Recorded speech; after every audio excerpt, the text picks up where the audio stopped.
Vamos a analizar todo lo ocurrido con Gerardo Pérez, que es profesor de Derecho Constitucional. Gerardo, ¿qué tal? Buenos días. Y también nos acompaña Isaac Hernández, consultor político.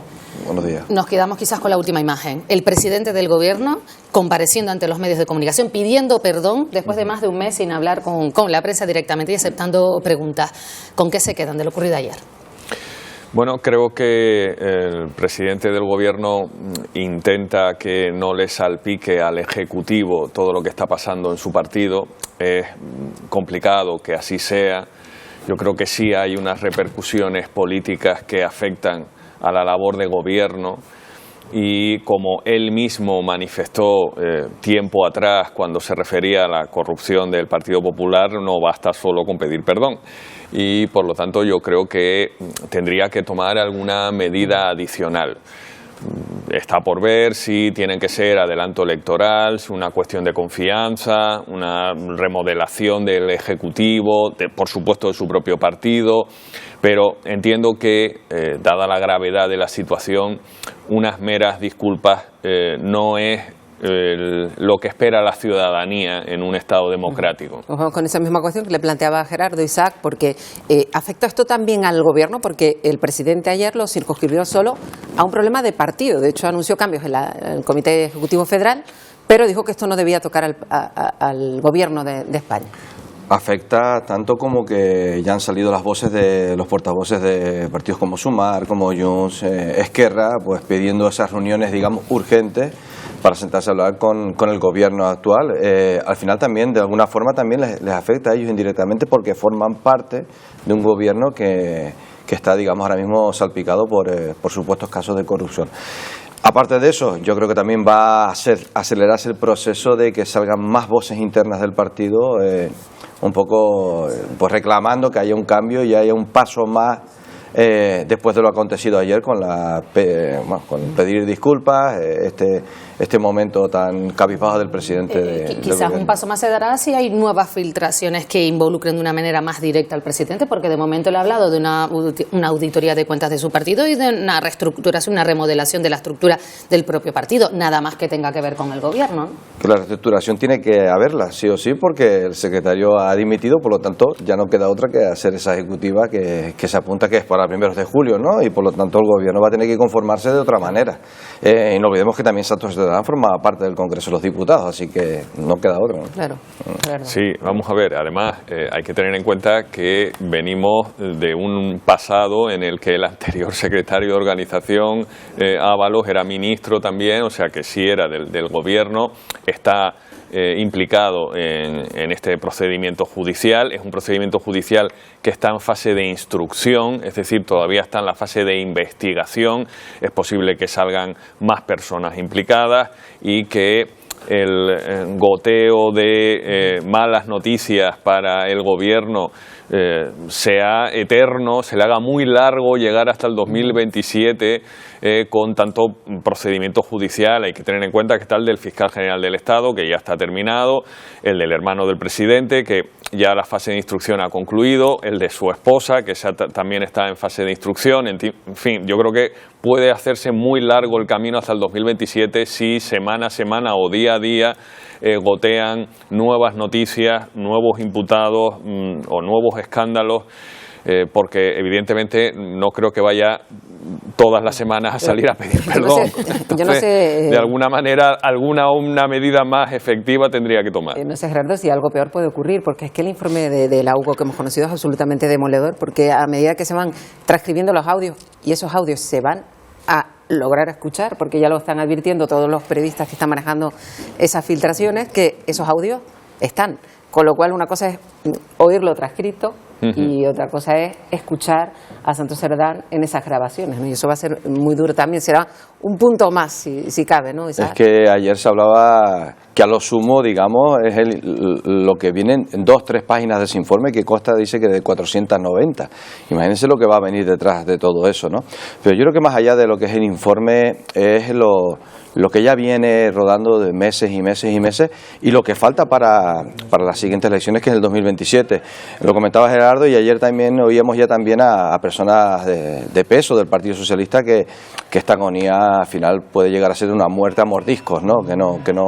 Que que no debería producirse, sino que de alguna manera se corte, digamos, esta sangría de malas noticias del Partido Socialista. Estamos viendo una concentración que se produjo también a las puertas de la sede de Ferraz del Partido Socialista, y veíamos también la imagen, ¿no? Cuando llegó el presidente a dar esa rueda de prensa. ¿Se creen que era real lo que sentía, que estaba decepcionado, que dice que no debió confiar en él y que fue él quien le pidió a Cerdán, usted que dimita y que renuncie a su acta de diputado? El presidente dice que no conocía nada previo, que lo conoció por la mañana, el informe de la UCO, no sabía nada.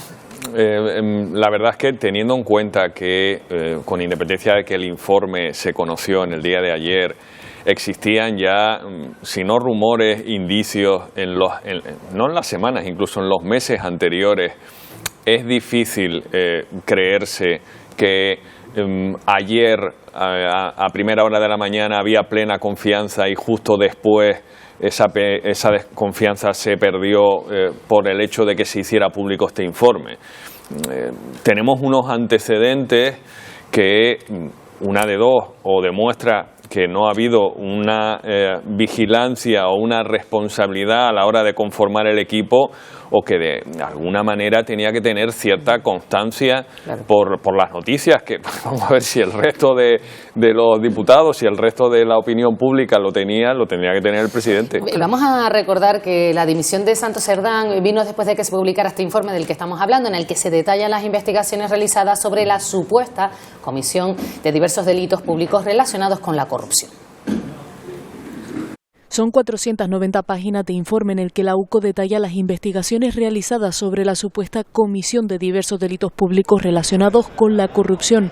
Entre otros, se investigan conversaciones entre Koldo, Santos Cerdán y Ábalos. En este sentido, se ha localizado una conversación entre Santos Cerdán y Koldo García el 13 de julio de 2014 durante las primarias para determinar el nuevo secretario general del PSOE.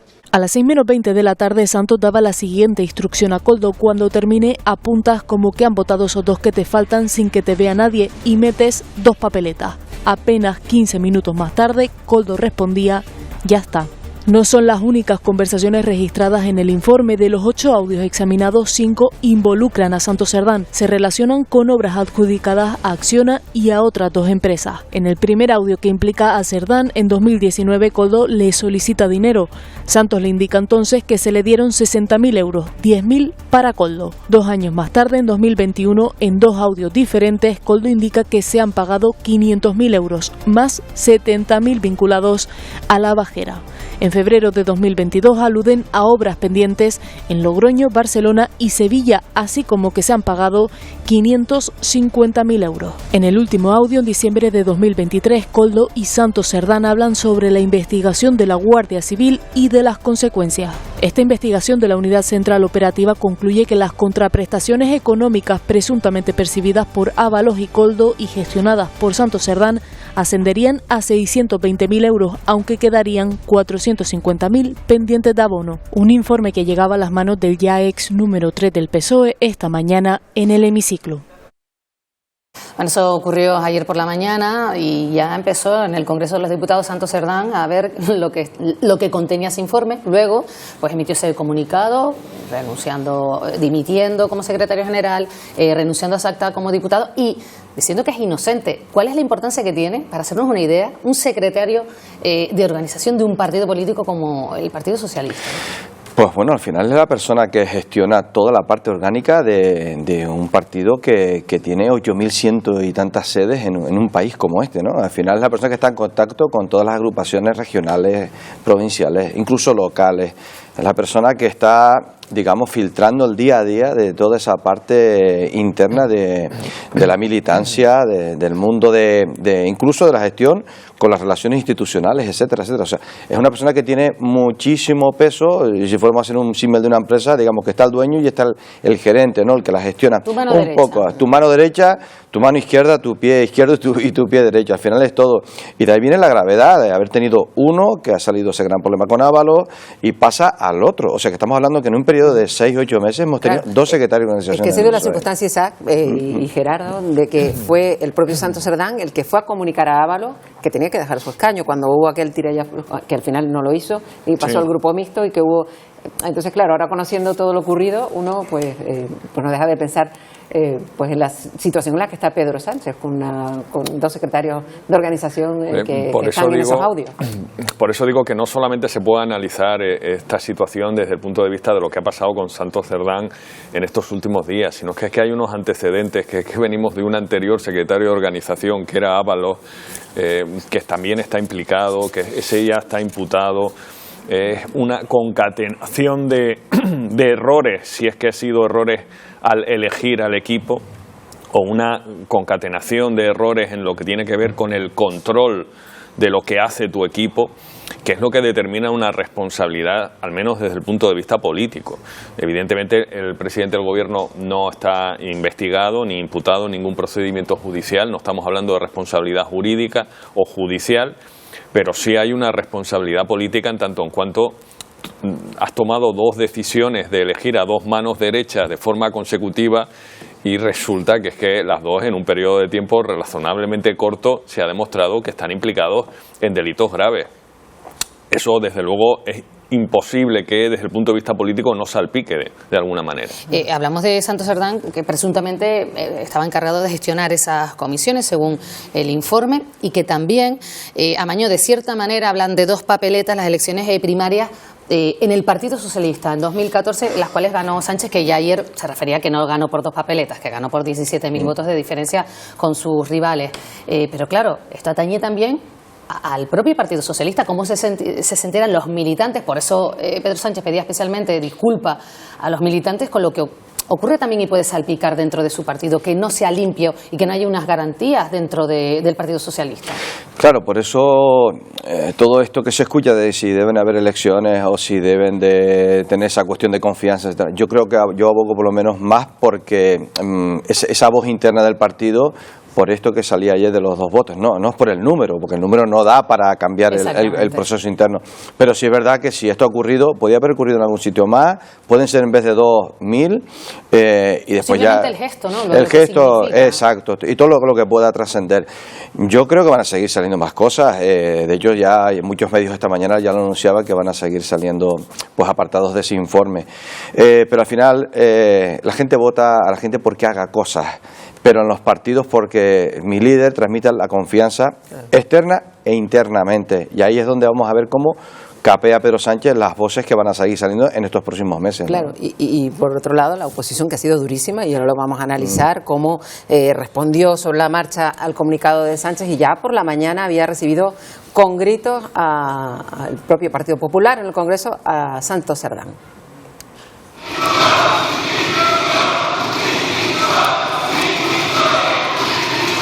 Y eso que estaban empezando a leerse el informe, porque iba llegando sobre esta hora de la mañana en el Congreso a los móviles de todos los diputados, al del propio Santos Cerdán.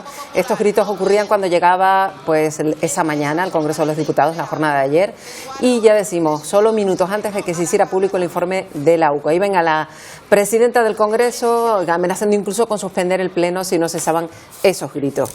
Y ahí, pues viendo cómo está el Partido Popular, que ahora tiene la sartén por el mango, vemos que van a apretar. Ya escuchamos a Feijóo, que salió poquito después del comunicado de Sánchez, muy serio, muy duro, diciendo que no le vale lo más mínimo esa petición de perdón, recordando los casos personales que también atenazan a Sánchez, y pidiendo esas elecciones generales de las adelante.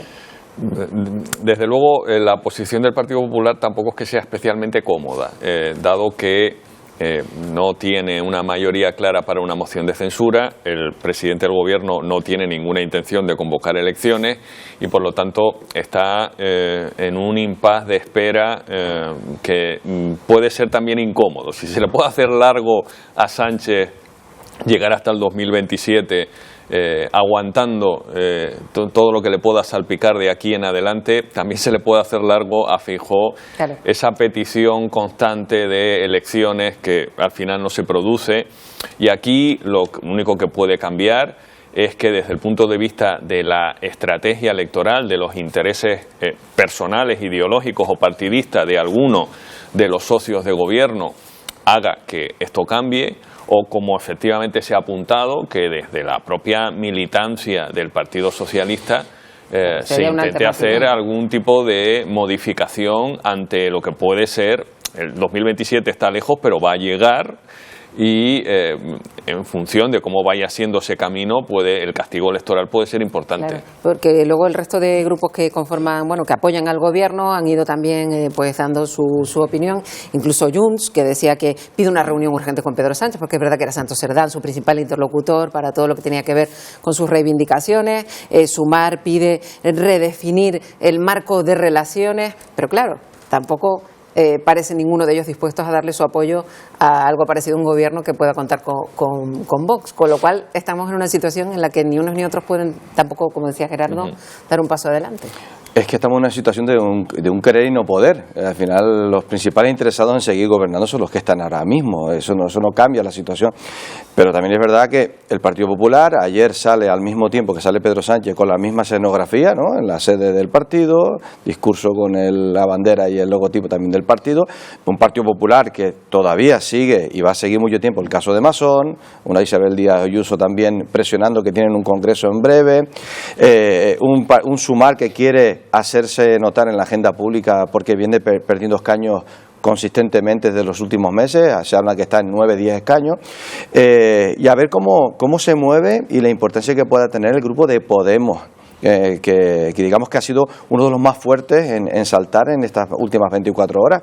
Son gente que puede hacer tambalear un gobierno, pero que también buscan una alternativa y que no la acaban de encontrar en el Partido Popular porque digamos que no habla su mismo idioma, ¿no? Entonces, vamos a tener, yo creo que unas 2-3 semanas muy movidas porque todo el mundo va a querer posicionarse, ocupar espacio, repito, en esa agenda pública para no quedarse fuera de este contexto tan revulsivo y tan mediático que hay ahora mismo, ¿no? En medio de todas estas reacciones de las que estamos hablando, la plana mayor del Gobierno participaba ayer en la conmemoración del 40 aniversario de la firma del Tratado de Adhesión de España a la Unión Europea. El rey presidió ese acto en el que también estuvo el presidente del Consejo Europeo, el portugués Antonio Costa. En su discurso, Pedro Sánchez ha llamado a cuidar una Europa de la España, de la que España dice es locomotora. Aún queda mucho por hacer y no debemos permitir que por desafección, pérdida de cohesión o confianza, por erosión externa, desandemos un camino que nos ha dado tanto. No permitamos, pues, que sean ahora las divisiones y los conflictos los que debiliten precisamente aquello que nació para superarlos. Bueno, ese acto se producía justo después de esa comparecencia del presidente Pedro Sánchez, un acto al que no fue el Partido Popular. Ya Feijóo anunció que él no iba a estar en un acto en el que estuviera el presidente del gobierno. Si el clima, ya Gerardo, estaba crispado, a partir de ahora esa falta de entendimiento entre los dos partidos mayoritarios del país parece que se complica.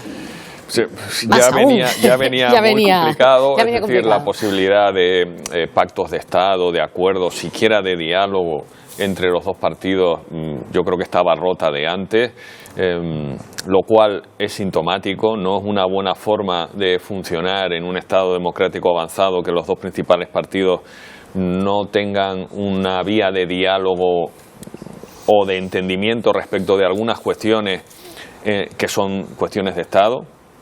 Pueden tener obviamente sus discrepancias, pero hay algunas cuestiones en las que los dos principales partidos se tienen que poner de acuerdo, por lo menos sentarse y dar una imagen de intentar en común solucionar una serie de problemas que afectan a la generalidad de los ciudadanos españoles. Eso ya no se producía, desde luego no hay esperanza de que en este presente o en un futuro próximo eso vaya a producirse. Creo que la vía del desgaste, la estrategia de desgastar al contrario por ambos bandos es la que existe en estos momentos y la que va a seguir, y por lo tanto yo creo que evidentemente no creo que exista una aritmética parlamentaria que pueda sostener una mayoría de gobierno del bloque de la derecha. El único escenario posible es una convocatoria electoral que mueva esa aritmética. Es que si no, claro, los números son los que son. Está claro que ya lo apuntábamos el pasado lunes, cuando hablábamos de la crispación política, hablábamos a posteriori de la conferencia de presidentes de lo difícil que estaba todo para llegar a acuerdos. Ahora hay temas clave para España, y lo hablábamos el lunes, la vivienda. ¿Qué pasa aquí en Canarias con la situación de todos los menores migrantes? Y todo eso queda en un segundo plano porque es que acuerdo va a ser muy, muy difícil. No hay ningún ningún puente tendido ahora, están dinamitados A absolutamente. ver, el día a día político tiene que continuar, Marta, no creo que se quede ahí. Es verdad que ahora estamos en este momento de esta explosión, de este terremoto, pero estoy seguro que a partir del lunes las cosas tenderán un poco a calmarse, digamos, de cara a la opinión pública. Otra cosa es la parte interna que hemos comentado del Partido Socialista. Yo lo comentaba también ayer en alguno que otro medio, de que yo creo que Pedro Sánchez va a estar en esa tesitura de llegar hasta el verano y a ver cómo arranca esa nueva temporada a partir de septiembre, porque los temas siguen y las preocupaciones de la ciudadanía ahora mismo no están en los casos de corrupción. Es duro, es un momento complicado, pero también hay que entender que el Partido Socialista llegó hace 7 años por una moción hablando de una regeneración política y al final ha sido esclavo de sus propias palabras, ¿no? A partir de ahí, que lo que diga la ciudadanía, si es capaz de presionar para que pueda haber un adelanto electoral, pero yo dudo muchísimo, viendo ayer a Pedro Sánchez, decir claramente que no, que hasta el 2027, y es lo que se llega manteniendo desde hace ya varias semanas. Un Partido Popular que desde hace 2 años pues sigue todavía en aquel momento, no acaba yo creo que de entender que esto es una cuestión de aritmética, una cuestión de que den los números, salvo que Junts y algún partido más se una para cambiarlo, no creo que haya cambios, ¿no? Una última valoración, Sí. Gerardo. No, es tal cual lo que se acaba de manifestar. El Parlamento ha perdido la capacidad de diálogo y de negociación. Estamos hablando de bloques enfrentados, de casi enemigos. En esa dialéctica, la tradición parlamentaria, pues la verdad es que hace aguas. En estos momentos creo que se ha dicho ya más de una vez, ahora mismo el centro de gravedad de nuestro sistema constitucional no está en el Parlamento, está en el Ejecutivo, y en esa dinámica no hay mucha esperanza a que respecto de vivienda o inmigración, educación, pueda haber un gran acuerdo en el que de forma, si no unánime, con grandes mayorías, PP y PSOE se pongan de acuerdo. Estarán en la estrategia partidista de cada uno de esos bandos para desgastar al contrario hasta que llegue esas elecciones, bien sea en el 2027, con 2 años que puede producir un desgaste monumental a ambos partidos, o si se produce en los próximos, porque la política es muy cambiante, lo que hoy se ve de una manera, la semana que viene puede verse de otra en función de un nuevo escándalo, una nueva noticia. Y Probable, si se produce ese adelanto Sí, electoral, pues ya veremos. Tal y como va la actualidad. Con este último apunte nos quedamos. Gerardo e Isaac, muchísimas gracias por Gracias habernos a todos. acompañado Gracias. esta mañana en este Bueno. Buenos Días Canarias.